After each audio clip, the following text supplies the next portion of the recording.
혹시 내 삶이 왜 이럴까? 왜 자꾸 꼬이기만 할까? 이런 생각 해보신 적 있으세요? 뭔가 보이지 않는 힘이 자꾸 내 앞길을 막는 것 같고 말이죠. 오늘 우리가 들여다볼 이야기가 바로 이 신의 간섭이라는 건데요. 천공수승의 아주 독특한 관점을 통해서 그 해답을 한번 찾아보려고 합니다. 자, 바로 이 질문. 왜 저는 신의 간섭을 이렇게 많이 받는 걸까요? 이게 사실 많은 분들이 한 번쯤은 던져봤을 법한 질문 아닐까요? 내 의지랑은 상관없이 뭔가 자꾸 내 삶에 끼어들어서 힘들게 만드는 것 같은 느낌. 원본 자료에서는요, 여기에 대해서 정말 흥미로운 답을 내놓습니다. 보통 이런 일이 생기면 내가 뭘 잘못했나? 벌 받는 건가? 싶잖아요. 근데 자료에서는 전혀 아니라고 말해요. 오히려 당신이 맑은 영을 가졌기 때문에 나타나는 신호라는 겁니다.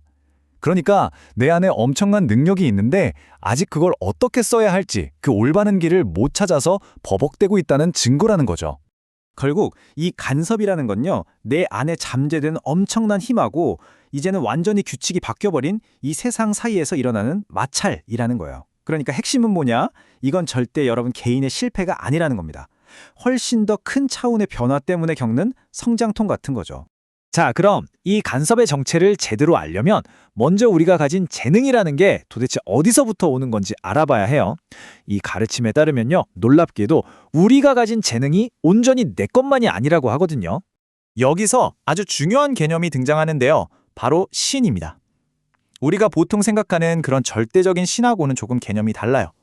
이 가르침에서 말하는 신은 인간이랑 파트너가 되어서 모든 재능과 기술, 그러니까 재주의 진짜 근원이 되어주는 그런 영적인 존재들을 말하는 거죠.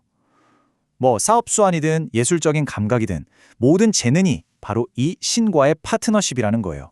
굉장히 독특한 해석이죠? 그러니까 예를 들어 내가 영업을 기가 막히게 잘한다. 아니면 과학적인 통찰력이 뛰어나다. 그림을 잘 그린다. 이런 모든 능력들이요. 사실은 그 분야의 전문가인 어떤 신, 즉 영적인 존재가 나를 통해서 나와 함께 일하고 있다는 뜻이 되는 겁니다. 그리고 그 영적인 존재들이 멀리 있는 게 아니라 많은 경우 우리 자신의 조상들이라고 해요. 조상들이 자신의 업을 풀고 또 인류 전체의 발전을 돕기 위해서 후손인 우리랑 손을 잡고 일한다는 거죠. 정말 기가 막힌 상생관계 아닌가요? 그분들은 물질 세상에서 활동할 우리가 필요하고 우리는 그분들의 지혜와 기술이 필요한 거니까요. 자, 그럼 여기서 질문이 생기죠? 아니, 이렇게 대단한 재능과 파트너가 있는데 왜 나는 이렇게 힘든 걸까요? 왜 간섭을 받는 걸까요? 그 이유가 바로 그 재능을 사용하는 게임의 룰이 완전히 바뀌었기 때문이라고 합니다. 지금 보시는 이 비교표가 이번 이야기의 가장 중요한 핵심입니다. 예전에는 술의 시대였어요. 이때는 내가 가진 특별한 기술, 영적인 능력을 가지고 내 개인의 이익이나 돈, 권력을 위해 쓸 수 있었죠. 힘을 과시해서 사람들을 모으고요. 근데 이 시대는 이제 끝났다는 겁니다. 지금은 바로 법의 시대예요. 이 시대에는요, 내 기술을 돈벌이 수단이 아니라 세상의 이치, 즉 법을 공부하고 깨닫는 도구로 써야 한다는 겁니다. 그리고 그걸로 나 혼자 잘 사는 게 아니라 모든 사람들을 위해 교육하고 널리 이롭게 해야 한다는 거죠. 이건 정말 무서운 경고예요. 자신의 기술을 휘두르며 세상을 지배하던 시대는 끝났다. 이걸 개인의 이익을 위해 쓰면 이제 단련을 받게 될 것이다. 여기서 단련이라는 건 시련이나 어려움을 겪게 된다는 뜻이겠죠. 그러니까 예전 방식대로 계속 살아가면 그냥 실패하는 수준이 아니라 오히려 내 삶의 어려움을 적극적으로 끌어당기는 꼴이 된다는 겁니다. 아니, 그럼 내 재능을 나를 위해 쓸 수 없으면 도대체 어디에 쓰라는 걸까요? 바로 그 목적 자체가 완전히 바뀌었다는 겁니다. 단순한 거래에서 세상을 위한 교육으로 그 목적이 한 단계 진화한 거죠. 이 변화를 한번 보세요. 예전 방식은 이거였죠. 1번, 치료사가 환자를 고쳐주고 돈을 받는다. 아주 간단한 거래예요. 하지만 새로운 방식은 다릅니다. 2번, 치료사는 아픈 사람을 그냥 돈벌이 대상이 아니라 이 병은 도대체 왜 생겼을까? 그 근본 원인을 파고드는 연구 자료로 보는 거예요. 그리고 마지막 3번, 그렇게 깊이 연구해서 얻은 깨달음으로 모든 사람들이 그 병에 걸리지 않도록 예방하거나 병을 더 잘 이해할 수 있는 지식을 만들어서 세상에 내놓는 거죠. 이게 진짜 목적이라는 겁니다. 관점이 완전히 달라지죠? 그래서 이런 말이 나오는 겁니다. 변은 익을수록 고개를 숙인다. 내가 더 많이 알고 더 대단한 능력을 가질수록 더 겸손해져야 한다는 거죠. 왜냐? 이제 목표는 내가 이렇게 대단해 하고 뽐내는 게 아니라 그 능력으로 세상을 위해 봉사하는 거니까요.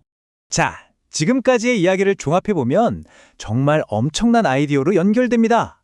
내 재능은 신에게서 왔고 그 신들은 조상일 수 있고 또 시대가 바뀌어서 재능을 쓰는 법도 달라졌고 굉장히 복잡하잖아요. 그럼 이 모든 것의 중심에서 최종적으로 결정하고 책임지는 주체는 과연 누구일까요? 그 답을 설명하는 개념이 바로 일신입니다. 말 그대로 첫 번째 신이라는 뜻인데요. 내 삶에서 가장 우선이고 가장 중요하고 최종적인 권위를 가진 존재를 말합니다. 자, 그럼 이 첫 번째 신이 누구일까요? 이 자료는 우리에게 직접 묻고 있습니다. 당신 삶의 진짜 주인, 그 궁극적인 힘이 누구인지 스스로 답을 찾아보라고요. 그리고 그 답은 정말 충격적일 수 있습니다.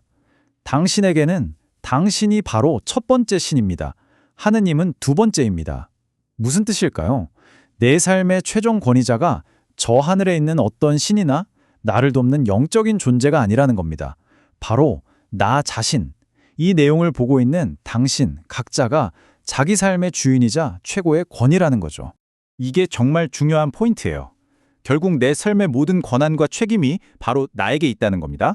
나를 돕는 수많은 영적인 존재들, 그 조상신들의 지혜를 받아서 그걸 최종적으로 어떻게 쓸지 결정하는 건 바로 나 자신이라는 거죠. 그러니까 이제 신의 간섭은 나에게 수동적으로 일어나는 어떤 사건이 아니라 이제 너가 주인으로 나서서 이끌어봐 하는 강력한 요청이자 신호인 셈입니다.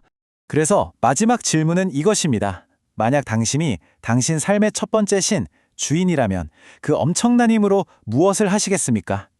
이건 그냥 좋은 말이 아니에요. 지금까지 겪어온 여러분의 모든 어려움과 그 간섭들을 더 이상 외부의 방해로 보지 말고 이제 진짜 내 힘을 깨우고 되찾으라는, 우주가 보내는 가장 강력한 초대장으로 받아들이라는 그런 도전인 겁니다.